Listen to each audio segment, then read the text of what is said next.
تو نماز نہیں ہوگی، اور فرض کو اگر ادا کرنے میں دیر ہو جائے، جان بوجھ کے نہیں، غلطی سے، بھولے سے اگر دیر ہو جائے تو پھر سجدہ سہو کر کے نماز ہو جائے گی۔ تو 7 شرائط اور 6 فرائض میں نے آپ کو بتا دیے۔ اب ہم چلتے ہیں نماز کے واجبات کی طرف۔ نماز کے واجبات 14 ہے۔ نمبر 1، فرض نماز کی پہلی 2 رکعتوں کو قرات کے لیے مقرر کرنا، یعنی کہ فرض نماز کی پہلی 2 رکعت کو قرات کے لیے مقرر کرنا۔ نمبر 2، فرض نماز کی تیسری اور چوتھی رکعت کے علاوہ تمام نمازوں کو، واجب نماز، نفل نماز، سنت نماز، ہر نماز کو فرض کی پہلی 2 رکعت، فرض کی دوسری اور تیسری اور چوتھی رکعت کے علاوہ باقی تمام رکعتوں کو، تمام نمازوں کی ہر رکعت میں سورہ فاتحہ کا پڑھنا۔ نمبر 3، فرض نماز کی پہلی 2 رکعتوں میں اور واجب و سنت نفل کی ہر رکعت میں سورہ فاتحہ کے بعد کوئی ایک سورت کا پڑھنا۔ ابھی میں نے بتایا تھا نا، وہ آ گیا مسئلہ، کوئی ایک سورت کا پڑھنا یا ایک بڑی آیت کا پڑھنا یا 3 چھوٹی آیت کا پڑھنا، یہ بھی واجب ہے۔ نمبر 4، سورہ فاتحہ کو سورت سے پہلے پڑھنا، سورہ فاتحہ کو سورت سے پہلے پڑھنا۔ نمبر 5، قرات اور رکوع اور سجدوں اور رکعتوں میں ترتیب قائم کرنا، یعنی کہ نمبر 5 ہے ترتیب قائم کرنا، یعنی کہ قرات میں، رکوع میں، سجدوں میں، ان میں ترتیب قائم کرنا۔ جیسے کہ ابھی آپ نے ہاتھ باندھے، اللہ اکبر، قرات شروع کر دی، پھر اس کے بعد فوراً جو ہے قرات مکمل کرتے رکوع میں چلے گئے، رکوع سے کھڑے ہوئے سمیع اللہ لمن حمیدہ، اس کو قومہ کہا گیا ہے، قومہ مکمل صحیح طریقے سے کیا، پھر اس کے بعد سجدے میں چلے گئے، سجدے میں گئے، سجدے میں مکمل طور پر اچھے طریقے سے سجدہ کیا، پھر آپ سجدے سے سر اٹھائے، جس کو جلسہ کہتے ہیں، اس کو مکمل طور پہ اچھے طریقے سے ادا کیا، پھر دوسرا سجدہ کیا، دوسرا سجدہ کرنے کے بعد پھر آپ اللہ اکبر کہتے ہوئے کھڑے ہو گئے۔ تو اس طریقے سے ایک ترتیب قائم کرنا، اگر ترتیب چھوٹ جائے گی تو آپ کی نماز میں جو ہے سجدہ سہو واجب آ جائے گا۔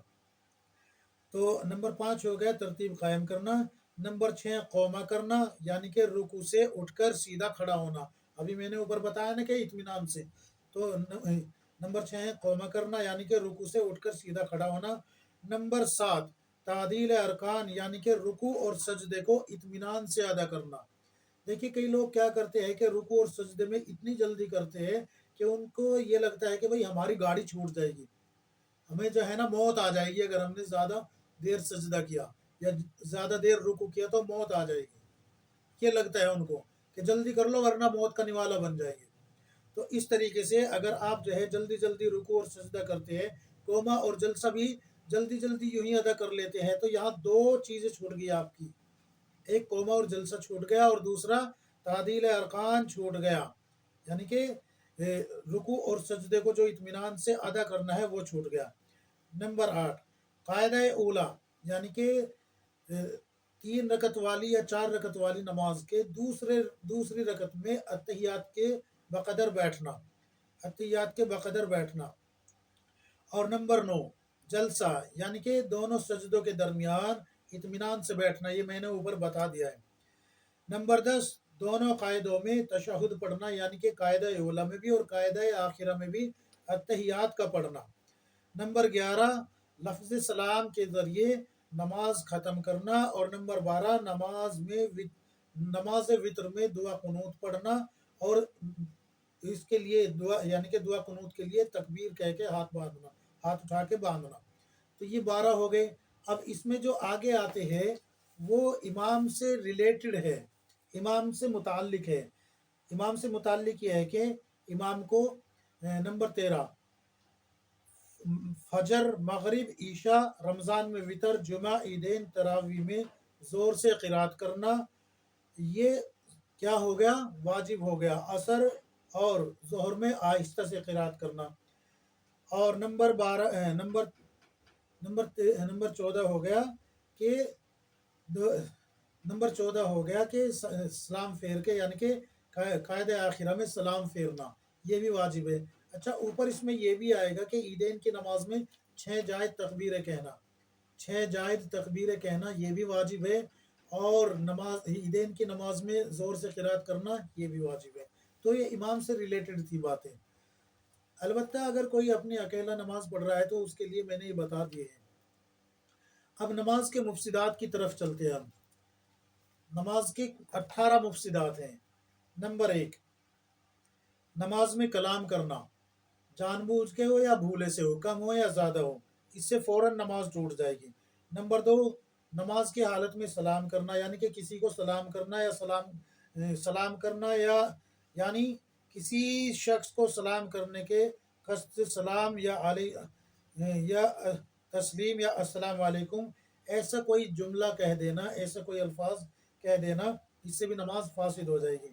نمبر 3، سلام کا جواب دینا یا چھینکنے والے کو یا رحمۃ اللہ کہنا، یا نماز سے باہر والے کسی شخص کی دعا پر آمین کہنا۔ نمبر 4، کسی بری خبر پر انا للہ و انا الیہ راجعون پڑھنا، اور کسی اچھی خبر پر الحمدللہ کہنا یا کسی عجیب خبر پر سبحان اللہ کہنا۔ نمبر 5، درد یا رنج کی وجہ سے آہ اف ایسی کوئی آواز نکالنا۔ نمبر 6، اپنے امام کے سوا کسی دوسرے کو لقمہ دینا یعنی قرات بتانا۔ نمبر 7، قرآن شریف کو دیکھ کر پڑھنا۔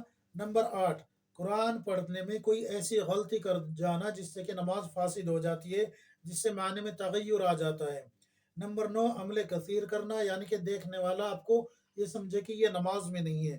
نمبر 10، نماز کی حالت میں کھانا پینا، چاہے وہ کم ہو یا زیادہ ہو، منہ سے باہر کا کھانا پینا۔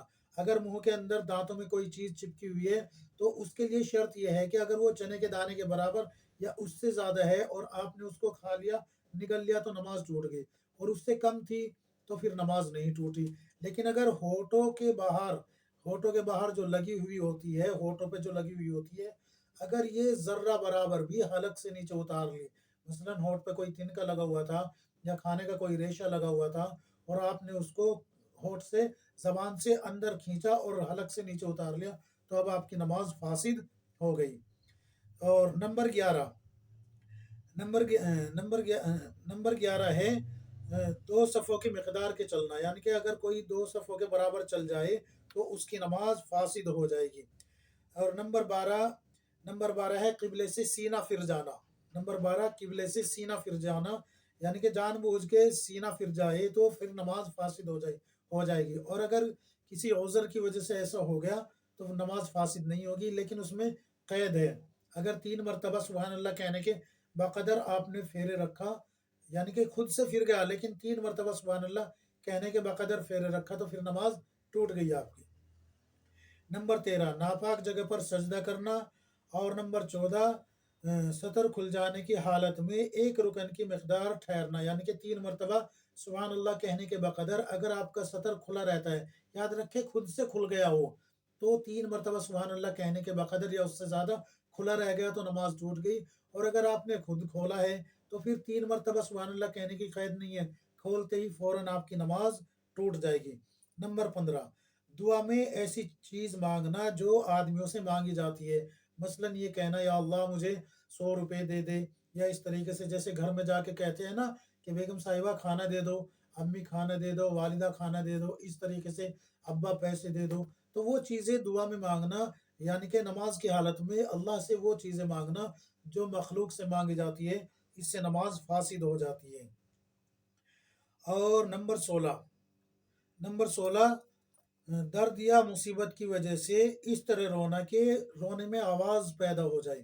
یاد رکھے درد کی وجہ سے یا رنج کی وجہ سے، البتہ اگر آپ اپنے گناہوں پہ رو رہے ہیں اللہ کے سامنے، اور اللہ کے سامنے کھڑا ہونے کے خوف سے رو رہے ہیں، جہنم کے خوف سے رو رہے ہیں اور جنت کی طلب میں رو رہے ہیں، تو پھر نماز فاسد نہیں ہوگی۔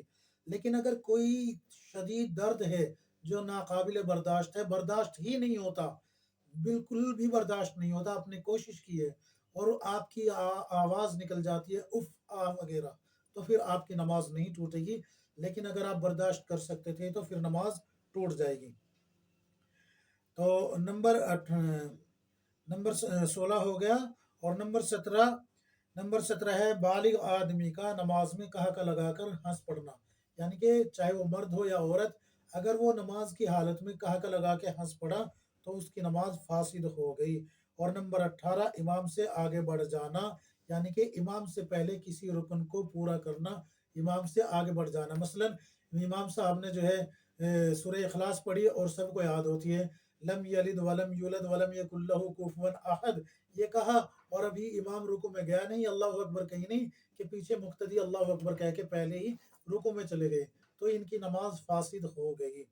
تو یہ تینوں چیزیں آپ حضرات کے سامنے میں نے اس لیے پیش کی ہے تاکہ آپ کو اچھے سے یاد ہو جائے، اور آپ جو ہے چھوٹے چھوٹے ٹکڑے ویڈیو کے نہ دیکھتے پھرے کہ بھئی اس میں ایک بتا دیا اس میں دو بتا دیے، یہ مکمل ویڈیو آپ لوگوں کی خدمت میں پیش کر رہا ہوں۔ اللہ تبارک و تعالی ہم سب کو کتاب و سنت کے مطابق زندگی گزارنے کی توفیق عطا فرمائے، آمین یا رب العالمین۔